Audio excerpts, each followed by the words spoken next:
Welcome to what we hope will be the first of a series of videos that we're going to produce for you guys that will deliver to you in the week running up to the Bible study in John's Gospel that you're going to do each week. We want you to think of these videos as you get them as being a little bit like that moment at the beginning of whatever your favourite box set is, where you get that previously in ... add in, insert whichever TV show you love watching. You know, the moment where for 30 seconds to a minute at the beginning of each episode, they give you the edited highlights of stuff that's happened in previous episodes in that TV show.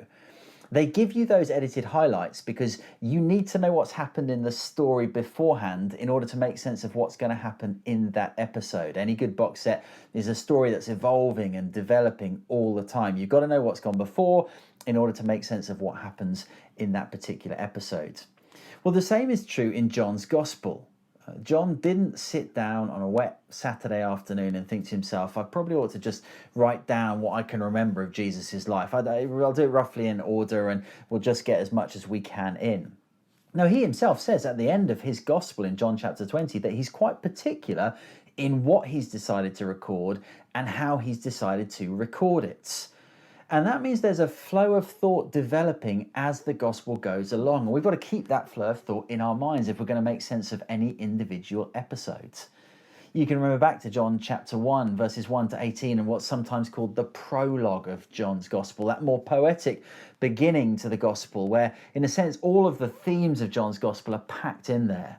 It's a good thing to do periodically, actually, to go back to John chapter 1, verses 1 to 18 and read those verses, to ask yourself the question, how is what I'm seeing here developing as I'm reading and going along week by week?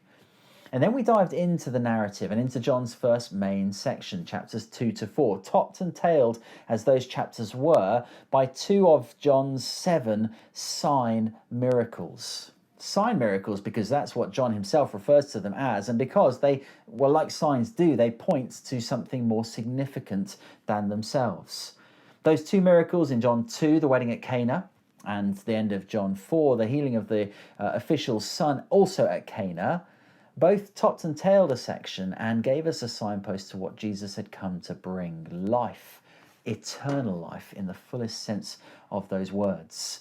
And in between the two miracles, we got those two meetings that Jesus has with two particular characters, Nicodemus in chapter 3 and then the Samaritan woman in chapter 4. Two characters who are intentionally compared and contrasted with each other in a way that help us understand what it is that belief looks like and what exactly is required in order to make belief happen. In John chapters 2 to 4, you get almost everything John wants to say in potted form. After all, remember, at the end of his gospel, he says, I've recorded these signs that you might believe that Jesus is the Christ, the Son of God, and that by believing you may have life in his name. Life is demonstrated for us. Belief is pictured for us. But then as we get into chapter 5, which is what you did last week, it's as though John begins to slow everything right down and push into things in much more detail. From John chapter 5 to John chapter 10, you'll see as you read it, Jesus, he does the miracles, but then we get these very extended, elongated dialogues as he discusses with the Jews what it is he's done and why it is he's done it. Last week, if you remember, Jesus on a Sabbath day heals this lame man. He's been lame for 38 years, which Deuteronomy 38 tells us is the length of time the people of God were left in the wilderness under God's judgment. Well, Jesus heals this lame man on a Sabbath as a signpost, he himself says, to the fact that he is the one who does the work that only God can do on the Sabbath, which is to bring life. And he does that because he is the one whom God has given authority to give life. It's nothing less than a claim to full divinity, a spectacular, awesome claim that Jesus makes that raises all kinds of questions all of a sudden. What is it going to mean for him to be fully God? And how is he going to bring about this life, especially if he's also the one who needs to bring judgments? Well, John chapter 6, where you're going to be this week, begins to fill that picture out a little bit for us. It starts with another sign miracle. And as you read it, ask yourself the question, how has John given us details to understand the significance of this miracle? For example, it happens on a Passover, around the Passover. What's the significance of that? What difference does it make? And how does it add to the fact that John litters this sign with lots of Exodus imagery? How are we to understand what it is that Jesus is doing? You haven't just got John's recounting of the story, you've then got Jesus's words, which explain the significance of the miracle and what it means for his work and his ministry.